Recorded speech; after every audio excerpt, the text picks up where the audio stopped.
कभी कभी जिंदगी में एक ऐसा मोड़ आता है जब लगता है कि पूरी जान लगाने के बाद भी सब कुछ एक ही जगह पर अटका हुआ है। जैसे कोई अनदेखी दीवार हो जो रास्ता रोके खड़ी है। आज हम एक ऐसी सोच को समझेंगे जो इस ठहराव को देखने का नजरिया ही बदल सकती है। चलिए इस विचार को गहराई से जानते हैं। ये सवाल शायद हम सब ने कभी ना कभी खुद से जरूर पूछा होगा। दिन रात की मेहनत और बदले में हाथ आती है तो सिर्फ निराशा। पर क्या हो अगर इसका जवाब हमारी कोशिशों में नहीं बल्कि कहीं और छिपा हो। जिस स्रोत से ये जानकारी मिली है उसके मुताबिक इस एहसास के पीछे एक बहुत गहरा आध्यात्मिक कारण है। और देखिए, दिलचस्प बात यह है कि इस संदेश को सिर्फ एक जानकारी नहीं माना गया है, बल्कि इसे एक ऐसा संकेत बताया गया है जो किसी की भी किस्मत के दरवाजे पर बिल्कुल सही समय पर दस्तक देता है। तो आखिर वो क्या चीज़ है जो हमारी तरक्की को रोक देती है? चलिए देखते हैं कि इसके पीछे असली वजह क्या बताई गई है। और एक हिंट ये है कि समस्या बाहर नहीं बल्कि हमारे अंदर ही है। तो यहाँ पे सोच में एक बहुत बड़ा ट्विस्ट आता है। इस विचार के अनुसार असली रुकावट हमारी किस्मत या बाहर के हालात नहीं बल्कि हमारी अपनी आस्था, हमारा अपना विश्वास है। मतलब फर्क इस बात से पड़ता है कि किसी भी मार्गदर्शन को सिर्फ सुना जा रहा है या उसे दिल से पूरी तरह से अपनाया जा रहा है। तो फर्क बिल्कुल साफ है। एक तरफ है सिर्फ कानों से सुनना यानी आधा अधूरा भरोसा, और यही चीज हमारी तरक्की को रोक देती है। और दूसरी तरफ है आत्मा से अपनाना यानी पक्का अटूट विश्वास, और यही वो चाबी है जो किस्मत का दरवाजा खोलती है। अच्छा, तो अगर समस्या अंदरूनी है तो फिर बाहर की मुश्किलों का क्या मतलब है? ये स्रोत उन्हें सजा नहीं बल्कि एक मकसद से ली गई परीक्षा के तौर पर देखता है, एक तरह से आध्यात्मिक जागरूकता का मौका।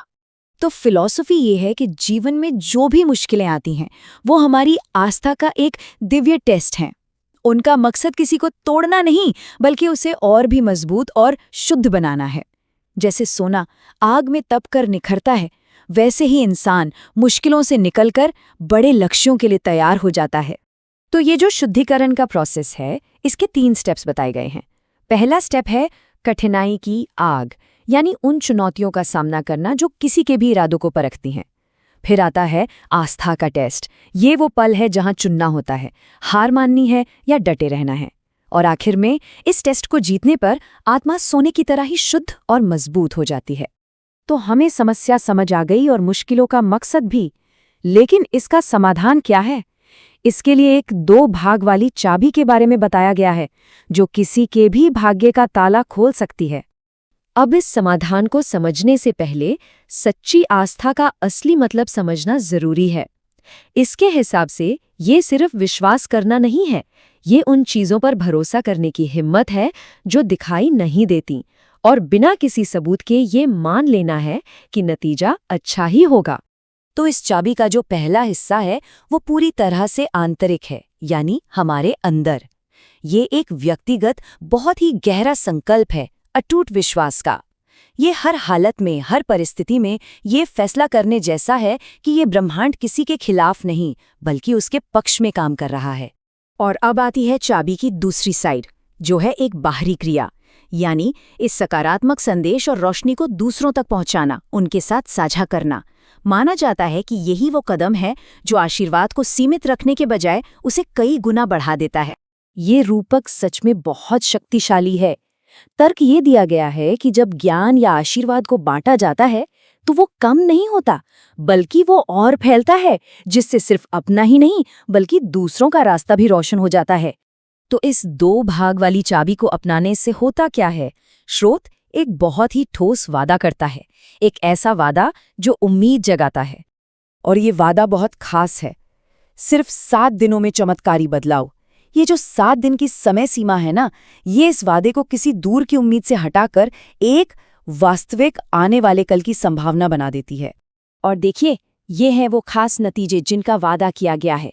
रुके हुए काम अचानक पूरे होने लगेंगे, रिश्तों में जो तनाव है वो ठीक होने लगेगा, कहीं से अचानक आर्थिक मदद मिल जाएगी, एक अंदर से एक गहरी शांति और खुशी महसूस होगी, और जिन लोगों ने कभी नज़रअंदाज किया था उनसे सम्मान मिलेगा। ये सब आस्था और साझा करने की शक्ति के बाहरी सबूत हैं। तो ये सारी बातें हमें एक चुनाव पर लाके खड़ा करती हैं। ये इस बात पे जोर देती हैं कि बदलाव लाने की शक्ति एक सोचे समझे फैसले में ही है। स्रोत बार बार कहता है कि ये संदेश सामने आना कोई संयोग नहीं है, बल्कि ये एक निर्णायक क्षण है। सोचकर देखिए तो ये एक चौराहे जैसा है, जहां से एक नया रास्ता चुनने का मौका मिल रहा है। बस पहला कदम लेने की देर है। और आखिर में ये पूरी बात हमें इस एक अंतिम, सोचने पर मजबूर करने वाले सवाल के साथ छोड़ जाती है। हर किसी के सामने एक शक्तिशाली विकल्प रखा गया है। क्या किस्मत के आगे रोते रहना है या आस्था का एक चमकता हुआ दीपक बनना है? चुनाव बिल्कुल साफ है, निष्क्रियता और सक्रिय विश्वास के बीच।